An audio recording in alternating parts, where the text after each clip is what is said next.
Hello everyone, this is Saroj. Welcome back to our channel English Vibes. Today we are going to read class 4th chapter 1 The Land of Storybooks. This poem is about a little child who loves storybooks and has a wonderful imagination.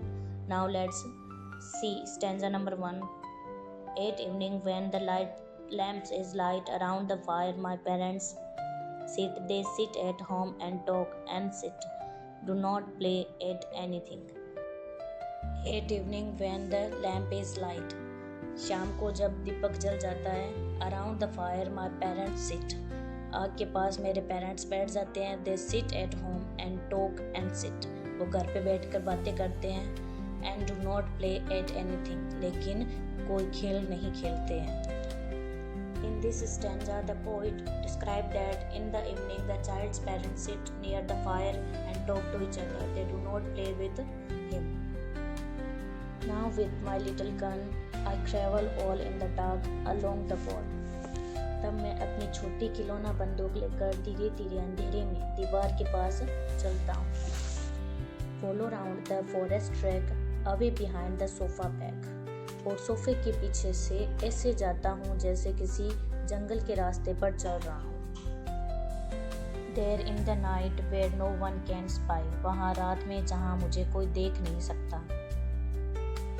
Hole in my hunter's camp I lie and pray at books that I have read till it is time to go to bed.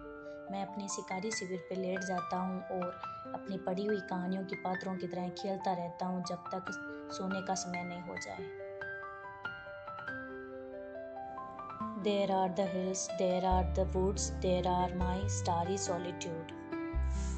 यहाँ पहाड़ है, यहाँ जंगल है और तारों भरी शांत रात है. And there are the river whose brink the roaring lions come to drink. वहाँ एक नदी बह रही है जिसके किनारे दहाड़ते हुए शेर पानी पीने आते हैं. I see the others far away as if in firelight camp they lay. मुझे दूसरे लोग बहुत दूर दिखाई देते हैं जैसे वे आग जलाकर अपने शिविर में आराम कर रहे हो. And I liked an Indian scout around their party prowled about. और मैं एक बहादुर जासूस की तरह उनके शिविर के चारों ओर चुपचाप घूमता रहता हूँ. So when my nurse come in for me home, I return across the sea. फिर जब मेरी आया मुझे बुलाने आती है तो मैं अपने कल्पनाओं की दुनिया से वापस घर लौट आता हूँ. And go to bed with backward looks at my dear land of storybooks. सोने के लिए जाते समय पीछे मुड़कर अपनी प्यारी कहानियों की दुनिया को देखता हूँ और उसे याद करता हूँ. Now look at the summary of this poem. यह कविता एक छोटे बच्चे की इमेजिनेशन को दर्शाती है. शाम को जब उसके पेरेंट्स बातें कर रहे होते हैं तब बच्चा अपनी कहानी की किताबों की दुनिया में खो जाता है. वह अपने घर को जंगल, पहाड़, नदी, शिकारी शिविर मानकर इंटरेस्टिंग गेम खेलता है और अंत में जब उसे सोने के लिए बुलाया जाता है तो वह अपनी कल्पना की इस सुंदर दुनिया को छोड़कर वापस वास्तविक दुनिया में आ जाता है. Now let's see moral of this poem.